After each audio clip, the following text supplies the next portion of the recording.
কই মাইয়া কই? জি মাইয়া। এ মাইয়া এত ডাঙ্গর ডুঙ্গুর আছে, সুন্দর আছে, তোর তো রুচি আছে রে বাবা। আরে কইছিলাম না আমার বাপ মারে নিয়ে আমু, এই যে আমার বাবা মা। আসসালামু আলাইকুম। ওয়ালাইকুম সালাম। তোমার নাম কি? আমার নাম হলো মরিয়ম। মরিয়ম। বংশ কি? সোর বংশ। আচ্ছা, যাতে যাতে মিলি গেছে, হলেন সুবহানাল্লাহ। আব্বা এত পেশাল পড়ার কি আছে, আসল কথা কও না কে। আচ্ছা ঠিক আছে, আমার পোলা তোমার পছন্দ করছে, ওকে তুমি বিবাহ করে ফেলাও। এমনি এমনি কইলে তো আমি আপনার ছেলেকে বিবাহ করিতে পারবো না। তাহলে কেমনে কেমনে কইলে করবা? আমার একটা শর্ত আছে, আমি আপনার ছেলেরে বলছি যদি সেই শর্ত মাইনে নেন আপনারা, তাহলে আমি আপনার ছেলেকে বিয়ে করব। কি শর্ত বলো? ঘটনা হয়েছে, আপনার ছেলেকে দিয়ে আমাকে যদি বিয়ে করায় নিতে চান তাহলে আমার 20 ভরি স্বর্ণ দিতে হবে। কত? 20 টাকা স্বর্ণ? 20 ভরি স্বর্ণ। 20 ভরি? 20 ভরির দাম কত জানোস? কত? 30 লাখ। এত টাকা পাবো কই? সেটা তো আপনাদের বিষয়। আমি বুঝাইতেছি মা, তুমি কোনো চিন্তা করো না। 20 বেরি শোনা চাইছে, এতে সমস্যা কি? মোর পোলাই পছন্দ করছে, মোর রাজকুমার পছন্দ করছে।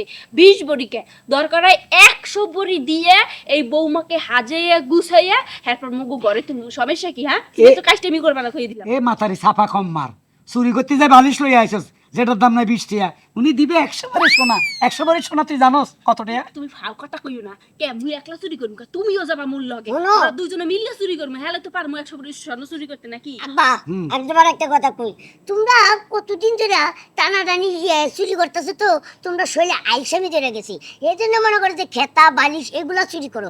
একদিন ভালো করে মনোযোগ দিয়ে চুরি করে দেখো, যে হয় 100 ভরি সোনা কোনো ব্যাপার না, না মা? সোনার আচ্ছা আচ্ছা দোকানে আচ্ছা, চুরি করতে তারা বুঝছে তোর কাকা ফোন দিছে, বুঝছিস তুই তোর কাকার লগে কথা বল। হ্যাঁ টাকার লোকে পরে কথা কই, ফোন হ্যাঁ, কাটো। আচ্ছা গাড়ি। হ্যাঁ 100 ভরি সোনা। হ্যাঁ আচ্ছা ঠিক আছে, শোনো মা, তোমার একটা কথা বলি, সোনা যে আমরা জোগাড় করবো। আমার পোলা যেহেতু তোমার ভালোবাসে, তোমরা বিয়ে করতে চায়, তুমি চলো ওর লগে আজকে রাত্রে থাকবা, বসে থাকবা, আমি সোনা জোগাড় করে আইনে দিলে তাহলে তোমাদের বিয়ে হবে। বাসন মনে চাইলে তুমি করি হেলাই অ্যাডভান্স, কোনো ব্যাপার না। আচ্ছা ঠিক আছে, আমি আপনাদের কথাই রাজি, কারণ এই দুনিয়ায় তো আমার আত্মীয় স্বজন আপন বলতে কেউ নেই, তাই আপনাদের বাড়িতেই চলেন। ওকে, আমরা আছি, নো টেনশন, চলো আচ্ছা ঠিক আছে, চলেন চলো তাইলে। গাড়ি কোটালে চলো। আসো মা, আসো, মোর লাগে আহো।